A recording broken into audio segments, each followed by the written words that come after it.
Presidenta Zenaide, ouvintes da Rádio Senado, espectadores da TV Senado, senhores e senhores senadores, senadoras, que acompanham aqui a atividade do Congresso. Nesse sábado, o Brasil relembra nesse sábado agora os 65 anos da morte de Getúlio Vargas, o presidente da República mais influente e popular do Brasil no século XX, tirou a vida na madrugada de 24 de agosto de 1954. Um gesto dramático, um tiro no peito, como último esforço para barrar uma sanha golpista que varria o Brasil naquele período. Sua morte mudou o curso da história do Brasil, adiou o golpe por quase 10 anos e alterou radicalmente a cena política brasileira. Não há paralelo para a importância de Getúlio Vargas na história do país.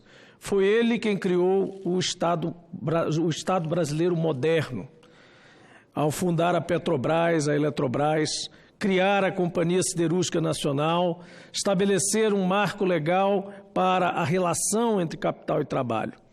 Foi ele quem criou as bases do Brasil democrático, mesmo tendo sido um ditador na década de 30.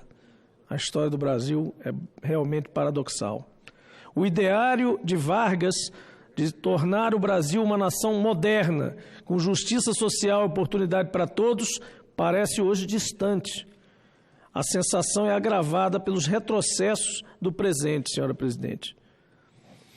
Vivemos um presente de queimadas, de desmatamento, de fome nas cidades, de violência nas ruas, o presente das privatizações e da entrega do patrimônio público. O Brasil assiste atônito, extasiado, a um governo cujo propósito é destruir a débil política de bem-estar social desenhada lá na Carta de 1988, a Constituição Cidadã de 88, e golpeada em 2016 pelo impeachment fraudulento de Dilma Rousseff. Entregar as nossas reservas e nos colocar numa posição subalterna ante outras nações parece ser a missão atual. Um governo que ataca a soberania, ignora o sofrimento do povo, arranca do orçamento qualquer investimento em saúde, educação e cultura. Em nome do mercado, promete entregar empresas como Eletrobras, Petrobras, os Correios, os bancos públicos. É preciso ter clareza. O Brasil, no caso do petróleo, acumula mais de $1 trilhão. $1 trilhão em reservas de petróleo apenas no pré-sal. Em maio, bateu recorde de produção diária de quase 3,5 milhões de barris de óleo equivalente, petróleo e gás igualados. Mesmo com todos os problemas recentes e sofrendo toda sorte de ataques, a Petrobras consta ainda entre as 10 maiores empresas petrolíferas do mundo. É patrimônio do povo brasileiro. A esta política de desinvestimento da Petrobras, com a entrega de subsidiárias, essa desverticalização, esse desmantelamento, é um erro. E não apenas estratégico, mas porque os valores são ridículos e etéreos. O Congresso é ignorado, as vendas são anunciadas sem discussão no Parlamento. Assim, venderam redes de gasodutos, toda a rede de gasodutos do Nordeste e do Sudeste, por $15 bilhões.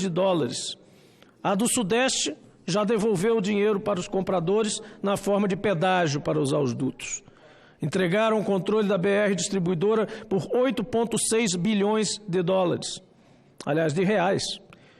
E pretendem imolar 8 refinarias por $20 bilhões. É pouco. Pior, Paulo Guedes, o nosso ministro da Economia, já fala abertamente da privatização da empresa, coisa impensável há poucos anos atrás.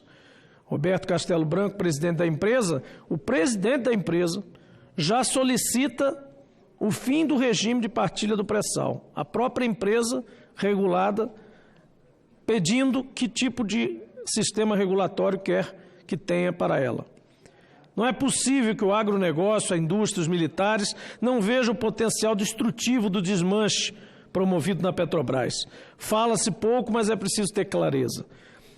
A disputa por petróleo é o que define a geopolítica no mundo. É por causa do petróleo e do pré-sal que Dilma Rousseff e a Petrobras foram alvo de espionagem da NSA, a Agência de Segurança dos Estados Unidos.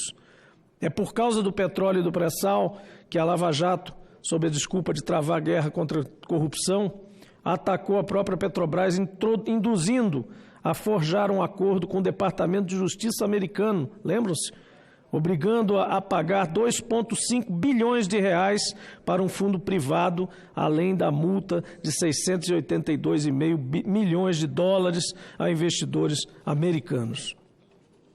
Imaginem, ouvintes, telespectadores da Rádio TV Senado, senhores senadores, senhoras senadoras, presidenta, o ouro negro é o que mantém girando a roda da economia mundial. A cada ano o mundo bate recorde no consumo de petróleo. Em 2019, o consumo vai superar a marca diária de 100 milhões de barris. E poucas nações têm reservas para enfrentar um futuro que assegure o caminho do desenvolvimento econômico e social. Este é um tabuleiro de guerra assimétrica. Países com grandes reservas versus países que esgotaram suas reservas ou que nada têm. Guerra assimétrica que o Brasil enfrenta. Nada mal para quem, nos anos 50, tinha poucos poços de petróleo em regiões do sertão nordestino e em Cubatão. Hoje está entre as 10 maiores produtoras de petróleo do mundo. Tal resultado não é banal, veio com esforço, empenho de homens e mulheres, pesquisadores, geólogos, geofísicos, engenheiros, trabalhadores, patriotas e chefes de Estado idealistas, como Getúlio, como Lula, como Dilma. Gente com visão de país e projeto para o povo. Isso tudo é fruto da ação do Estado brasileiro. Esse mesmo Estado que hoje sonham em destruir de maneira afrontosa. O futuro que se avizinha com este governo é sombrio e isso ocorre, ironicamente, com o governo com o maior número de autoridades egressas das Forças Armadas. E o próprio presidente da República é um capitão do Exército. Esse mesmo Exército que foi vital para tirar a Petrobras do papel ainda nos anos 40 e transformá-la em maior empresa do Brasil e numa das maiores, mais importantes do mundo. Explico.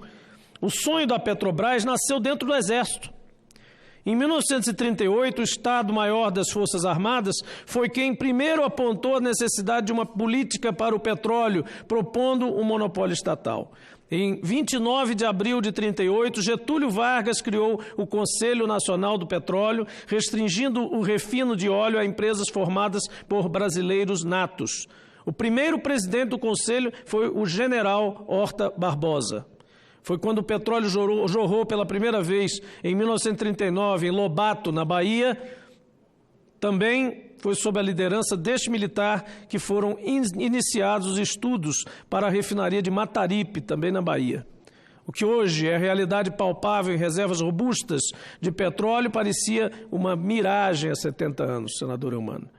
Em novembro de 1942, o Brasil só se convenceu de que havia farto petróleo no país quando o jornalista Samuel Weiner, da revista Diretrizes, ele que também trabalhava e era dono de vários outros veículos, entrevistou o geólogo Glenn Ruby.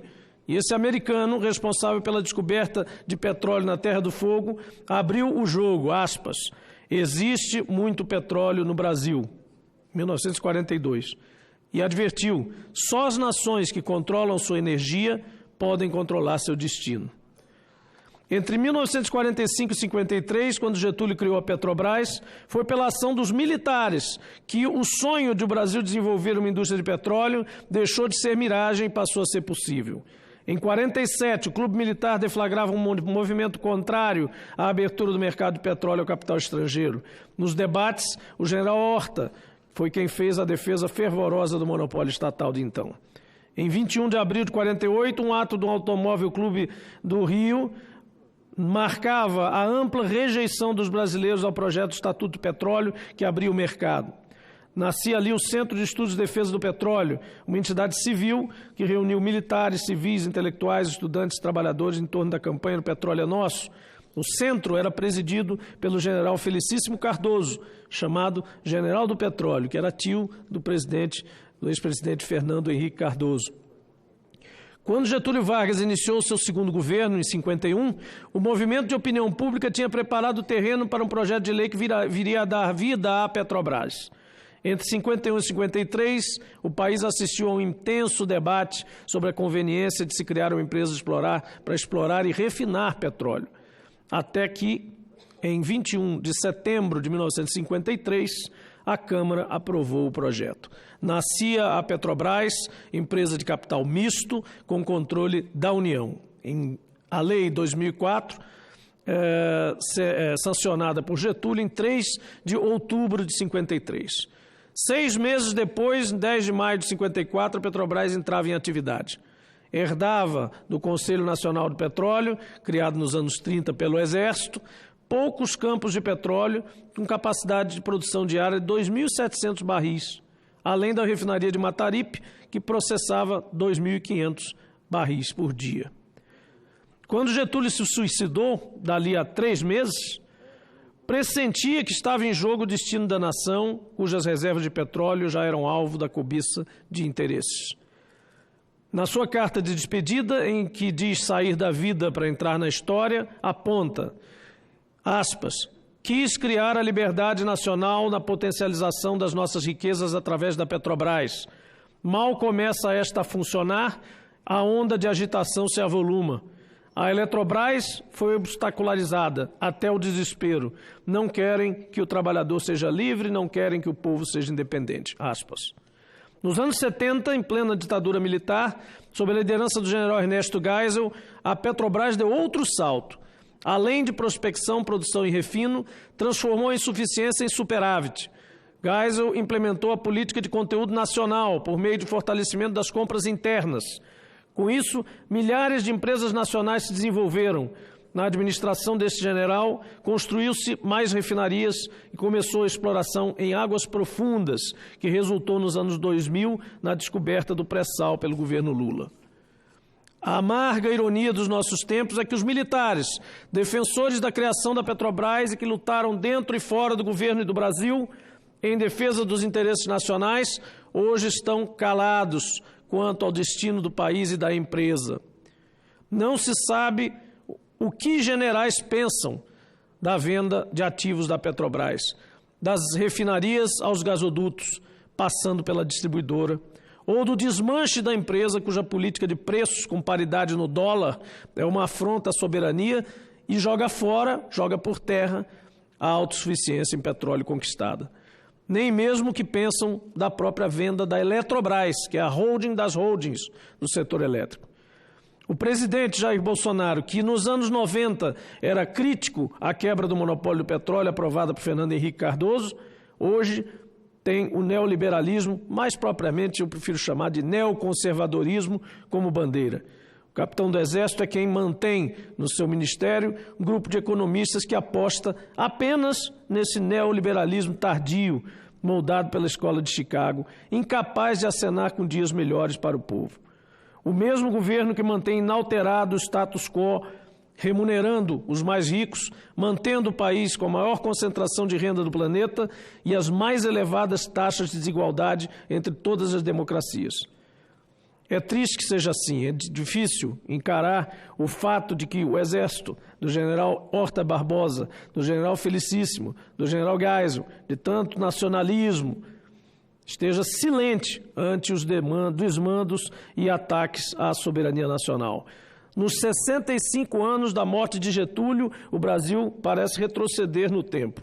Neste dia 24 de agosto, sábado próximo, o mais notório sucessor e herdeiro de Getúlio, o metalúrgico Luiz Inácio Lula da Silva, hoje o mais influente político brasileiro no mundo, está preso injustamente, condenado sem provas, em um processo que sabe-se agora, por conta das revelações da imprensa, repleto de ilegalidades, vícios e fraudes. Daí que é preciso denunciar os ataques à soberania e dizer que a saída para o país está numa cela. Lula está preso, mas não está morto. Muito menos sua sensibilidade e suas realizações. Em setembro, o país assistirá a um grande ato em defesa da soberania nacional, como em outros momentos da nossa história, quando os democratas estarão mais uma vez reunidos. líderes políticos, partidos, parlamentares, estudantes, trabalhadores, militantes sociais, representantes das entidades da sociedade civil, vão lançar a Frente em Defesa da Soberania Nacional, a frente das frentes.